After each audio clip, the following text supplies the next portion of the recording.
స్వతంత్ర రాజ్యాంగం ఉంటే భారతమాత కడుపులో క్యాన్సర్ గడ్డ ఉన్నట్టే అని భావించి ఇలా నిజాం మెడలు వంచి ఈ తెలంగాణ రాష్ట్రానికి విముక్తి కల్పించిన వీరుడు చూడు సర్దార్ వల్లభాయ్ పటేల్.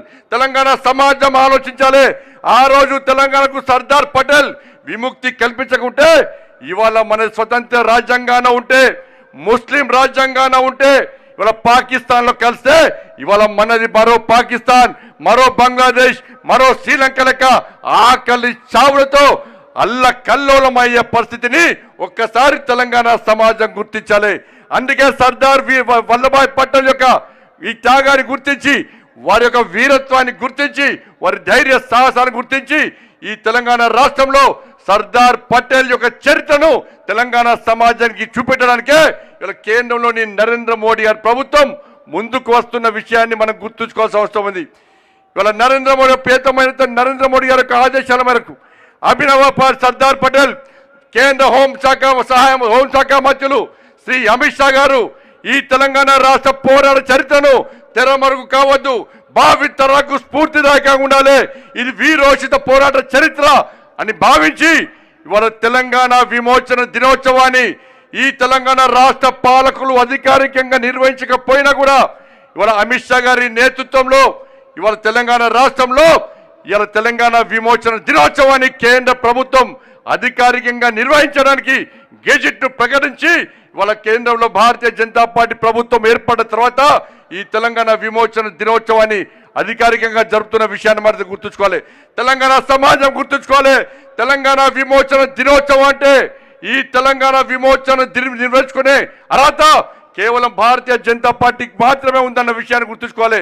26 సంవత్సరాలుగా ఈ తెలంగాణ రాష్ట్రంలో తెలంగాణ విమోచన దినోత్సవాన్ని అధికారికంగా జరపాలని చెప్పి భారతీయ జనతా పార్టీ కార్యకర్తలు అనేక మంది ఇలా పర్యాటకంలో జెండా ఎగరడానికి, కలెక్టరేట్లో జెండా ఎగరడానికి ప్రయత్నిస్తే ఈ తెలంగాణ రాష్ట్రంలో ఉమ్మడి ఆంధ్రప్రదేశ్లో కూడా పాలకులు భారతీయ జనతా పార్టీ కార్యకర్తలు లాఠీ చార్జ్ చేసి కాళ్ళు చేతులు విరగొట్టి రక్తాన్ని చిందించడానికి కార్యకర్తలు భారతీయ జనతా పార్టీ కార్యకర్తలు.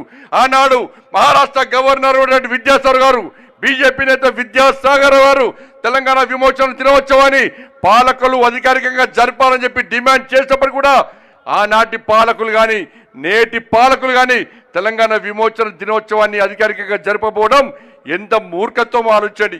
ఇవాళ తెలంగాణకు స్వాతంత్రం వచ్చిన రోజు గల్లీలో బస్తీలో పాఠశాలలు కానీ ఎక్కడ కానీ ఘనంగా ఒక పండుగ వాతావరణంలో 26 జనవరి 15 ఆగస్టు లాగా ఇవాళ పండుగ జరుపుకోవాల్సిన సందర్భంలో ఇవాళ గతంలో పాలకులు కానీ ఇప్పుడు పాలకులు కానీ దీన్ని వివాదాస్పదం సృష్టించి కేవలం వాళ్ళ కార్యాలయాలకు మాత్రమే పరిమితం చేసి ఇలా తెలంగాణ వీరుల యొక్క తెలంగాణ త్యాగదనుల యొక్క త్యాగాలను ఇలా అవమానపరిచిన విషయాన్ని మనం గుర్తుంచుకోవాల్సిన అవసరం ఉంది. అందుకే నరేంద్ర మోడీ గారి ప్రభుత్వం శ్రీ అమిత్ షా గారి నేతృత్వంలో ఎట్టి పరిస్థితుల్లో తెలంగాణ చరిత్రను తెరమరుగు చేయం, తెలంగాణ చరిత్ర శాశ్వతంగా ఉండాలి, భావితరాలకు స్ఫూర్తిగా ఉండాలి. ఇది మరో జలియన్ వాలాబాగ్ సంఘటన. అందుకే మేము అధికారికంగా నిర్వహిస్తామని చెప్పి ఇవాళ దాన్ని చూపెట్టిన ఘనత ఇవాళ నరేంద్ర మోడీ గారి ప్రభుత్వం. కాబట్టి తెలంగాణ సమాజం ఆలోచించాలి.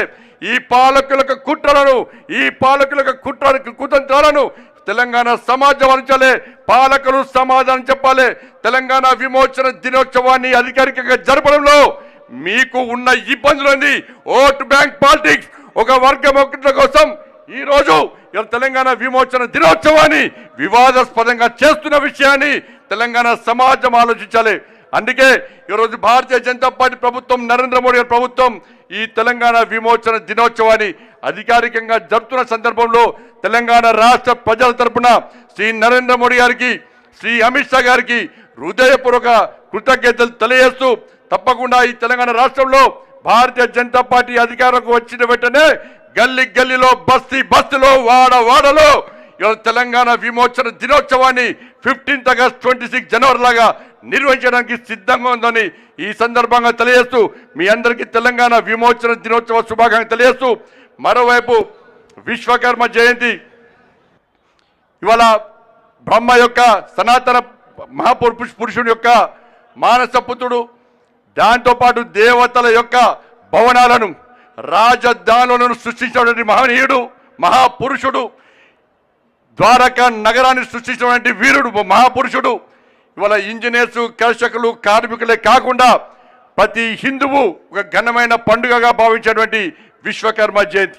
ఈ సందర్భంగా అందరూ కూడా హృదయపూర్వక శుభాకాంక్షలు తెలియజేస్తూ మనందరి ప్రియతమ నేత, మన ఆరాధ్య దైవం, మన ఆదర్శ స్ఫూర్తి, ఈ దేశాన్ని శక్తివంతమైన భారతదేశంగా, ఈ దేశాన్ని కాపాడాలి, ఈ దేశాన్ని అభివృద్ధి చేయాలి, ఈ దేశంలో పేద ప్రజలకు సంక్షేమ ఫలాలు అందించి పేదలను ఆదుకోవాలని చెప్పి ఆలోచనతో పాటు తెలంగాణ కష్టపడి సాధించుకున్న తెలంగాణ రాష్ట్రాన్ని అభివృద్ధి చేయాలని చెప్పి, అన్ని రంగాల్లో తెలంగాణను అభివృద్ధి చేయాలని చెప్పి ఒక లక్ష్యంతో తెలంగాణ అభివృద్ధికి సహకరించడం కాకుండా 11 సంవత్సరాల్లో 12 లక్షల కోట్ల రూపాయలను అభివృద్ధి నిధులను, సంక్షేమ ఫలాలను తెలంగాణ రాష్ట్రానికి అందించినటువంటి మహనీయుడు నరేంద్ర మోడీ గారికి తెలంగాణ రాష్ట్ర ప్రజల తరపున హృదయపూర్వక జన్మదిన శుభాకాంక్షలు తెలియజేస్తూ రాబోయే రోజుల్లో నరేంద్ర మోడీ గారికి ఇంకా శక్తిని, ఇంకా ఆయుష్ని ఇవ్వాలని చెప్పి నేను నమ్మిన అమ్మవారిని వేడుకుంటూ సెలవుకుంటున్నాను. భారత్